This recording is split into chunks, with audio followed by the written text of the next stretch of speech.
Let's start. According to you, what is the potential of, if you promote processing in the agriculture sector, what is the potential that exists in this country, given the fact that we are the biggest producer of many of the commodities, agriculture commodities? You see that scope for agro processing comes not because we are biggest producers. That comes primarily from increase in income and change in the preferences of consumers. So over time, as economy grows, income of people increases, lifestyle changes. So you will find that people would like to have, more and more of processed products, more and more of eating out of home. So rather than eating paratha, one may prefer to have breakfast cereals like that.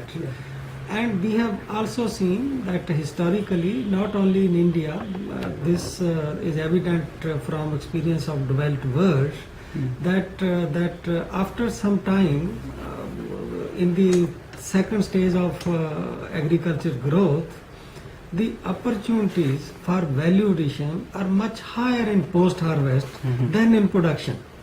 So unless you promote agro-processing, unless you go for value addition in the post-harvest, you are not able to harness potential of those kind of things.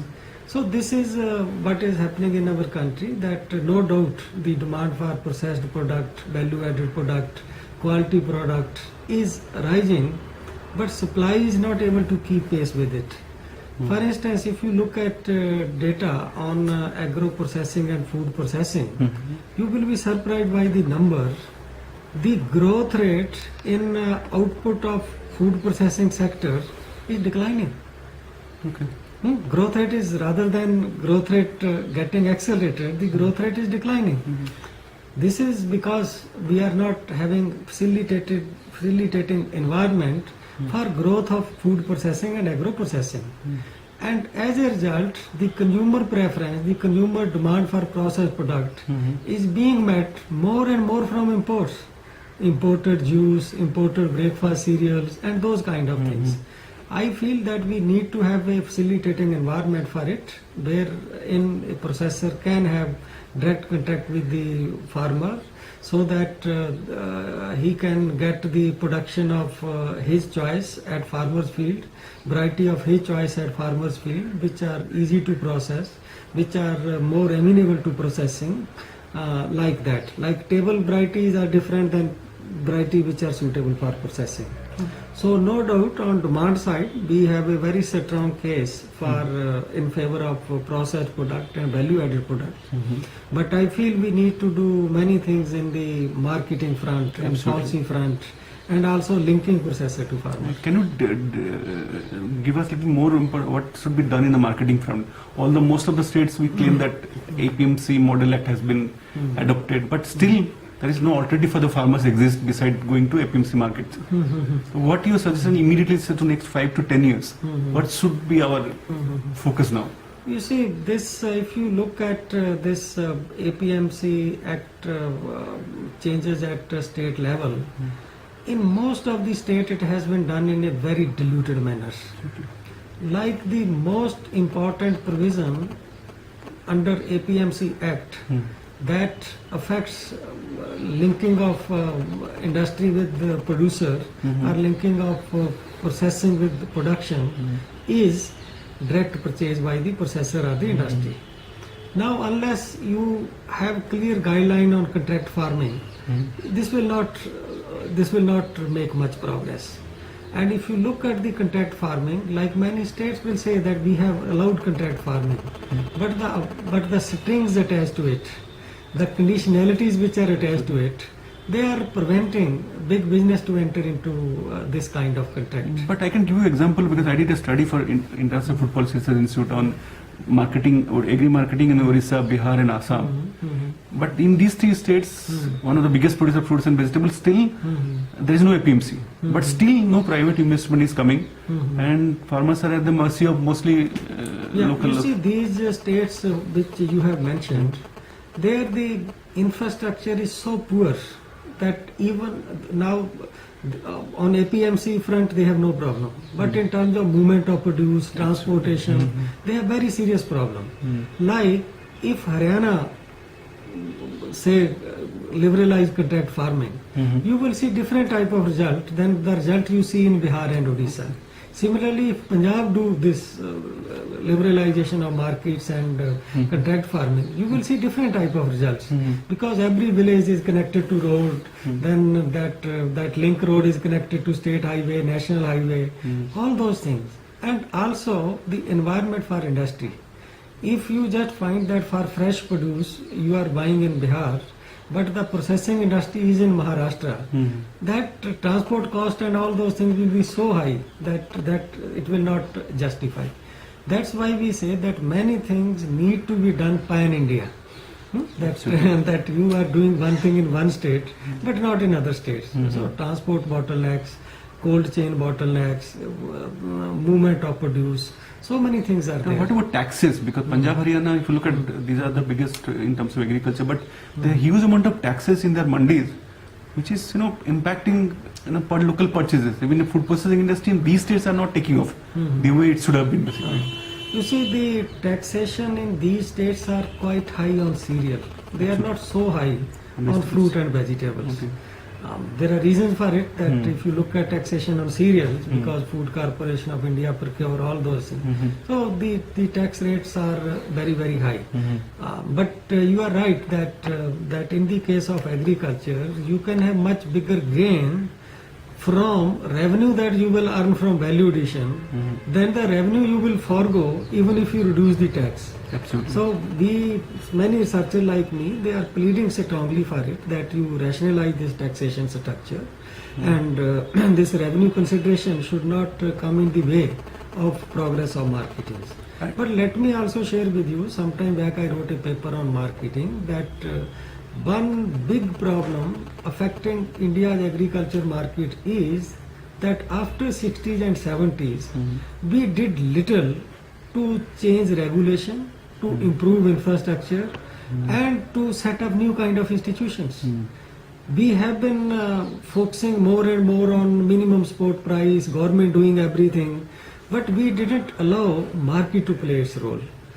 One big example, that Essential Commodity Act. We revoked that act in year 2003, but brought it back in year 2007. So as a result, 10 big private players who entered into agriculture markets, there were 10 big players, they all withdrew. So as a result, if you look at year 2006-07, when wheat prices went up, India was forced to go for import, partly it was strong competition between FCI and those private players. And it was in those 2 years, if you look at the prices of wheat received by UP farmers, it was only in that year that it was higher than what was the MSP. First time. Neither before that, for many years which I have seen, nor after that, they could get actual price higher than MSP. So this, you see, rules, regulations are very, it has to be important. uniform in terms of, but what should the state as well as center do, given the fact that we produce enough of most of the commodities except perhaps oil seeds and pulses to an extent. We have produced enough of all other foods basically. So what should immediately next 5 to 10 years central government should do? All the state agriculture is state subject, and as respective state government, what can be a way ahead? No, in the case of marketing, I will stick to marketing. Absolutely, that's a critical technology and production. I feel there is need for multi-pronged strategy. Okay. One instrument or single strategy will not play here. Yeah. First thing is that we need to now invite or create environment which attract private sector to agriculture marketing. The problem with agriculture market is that they are crowded. They are crowded by small holders. So they compete with each other for the size of cake is small. And you find, for instance, in my paper I wrote, in Punjab, you have one adtiya for every 50 farmers. Whereas if there is one adtiya, I would say for 5,000 farmer, he is sufficient. So why you require one adtiya for 50 farmers? So if you have one adtiya for 50 farmers, obviously to run his business, to have his income, he would like to have very high charges. So you just find that markets are crowded, scale factor is not there, There are stock limits and all those kind of things. Like Maharashtra, if you just see their regulation, how much pulses you can stock, you will just find not more than 1,200 tons, not more than 1,500 tons, like that. So if we have stock limits, if we are not encouraging contract farming, if we have this Essential Commodity Act, then you will find that private sector, it will be hesitating. Big private sector, or what we call modern capital, it will hesitate to come into agriculture marketing, and traditional capital will keep on dominating. Okay. And second is that unless we compress this chain, right now 6 to 7 transaction takes place between a producer and a consumer. Those can be easily reduced to 3. So if you could just imagine a market that, okay, farmer bring his produce, small wholesaler buys it, then he hire a transporter to move that produce to store, then in the store he hire a labor, then again all this process. You look at number of transactions, and each transaction involve cost, each transaction involves its net margin. So there is a need to compress this marketing channel. We don't require so many kind of intermediaries. So as I said, first is a scale factor. Second is that this compressing of marketing channel. Third is that creating new kind of institution like producer company. You see, we are a country of small producers. One farmer may not be finding it economical to do many things. But if they come together, we have this Producer Company Act and all those things. But it has not, I think, it has not shown much result on the ground. So unless we do some hand holding, unless we involve our extension agency, financial agency, NABARD and other kind of thing, that you do some sort of hand holding and let people form their producer company by taking example of say Amul or wherever it is there. So we need big private player, and at the same time we require these producer organization, new kind of institutions, and also strengthening our public organization, parastatal, whether it is NAFED at national level, HEFED at state level in Haryana, MARCFED in Punjab. Which is missing actually. At present it's a missing. Yeah, we need to revitalize those organizations. Absolutely. At the same time, just I give example of telecom circle, that when you just find that this Airtel, Vodafone, all those were not there, and it was a monopoly of say BSNL or MTNL, you imagine what was the condition. When these people came, so now private is encouraging public sector to improve its quality and delivery service, and public sector is putting a check on private sector that if you start exploiting consumer, we are there to fill in the space. So exactly that kind of thing we require in the agriculture sector, agriculture marketing.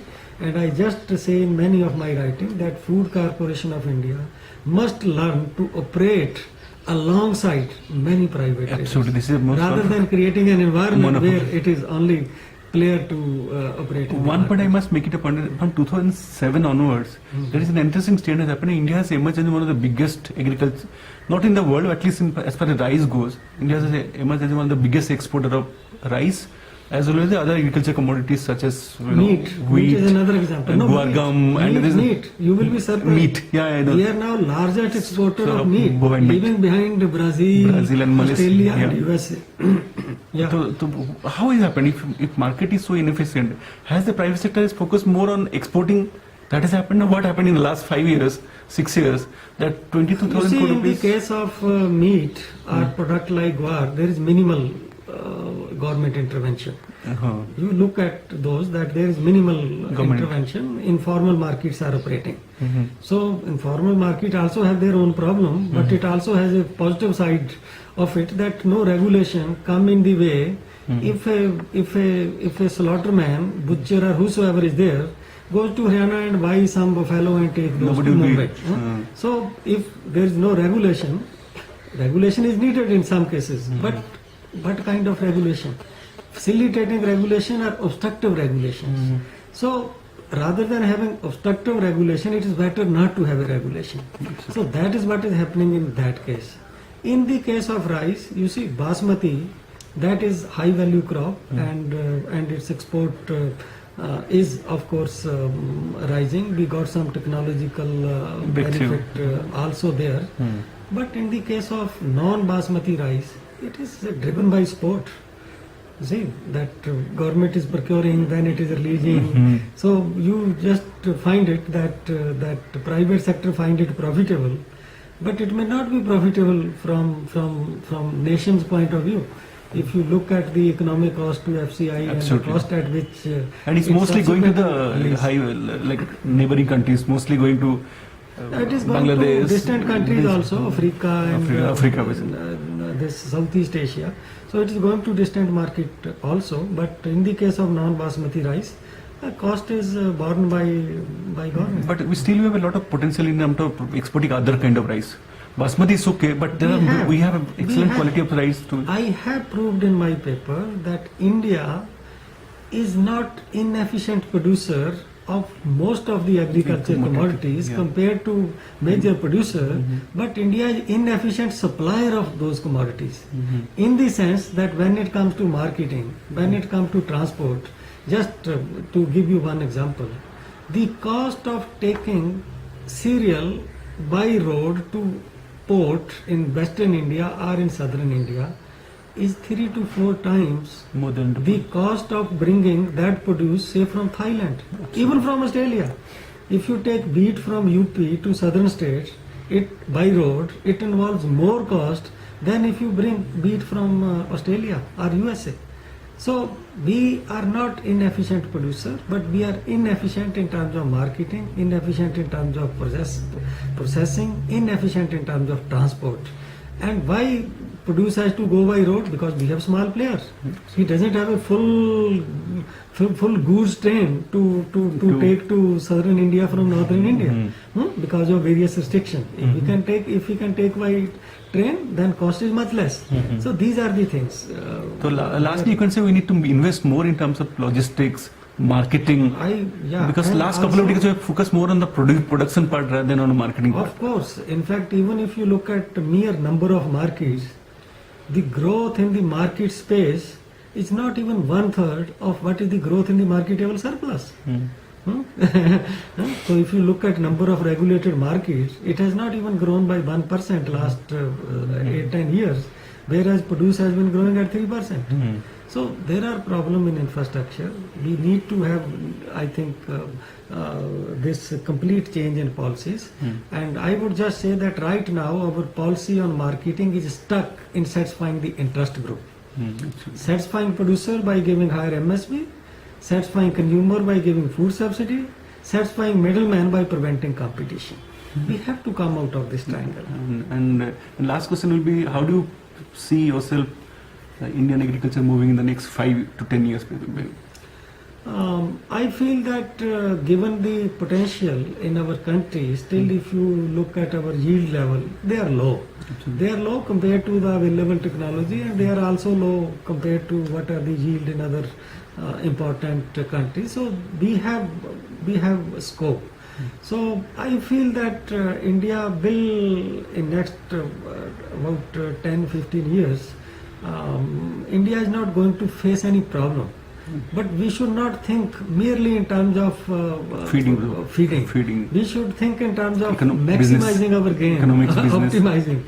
And I feel that real challenge is that how we make income of the farmer grow at a much faster rate. That is the real challenge. I feel that production in another 10 years will continue to increase on trend growth rate of more than 3%. But we need to ensure that post-harvest value addition must grow at double the rate of growth in production. And that is what is needed, and that is what is possible. And that is in which producer right now is not a partner. So we need to make producer also as a partner in that, because his income can be increased more through that route than from increase in production. Thank you, sir. Thank you so much.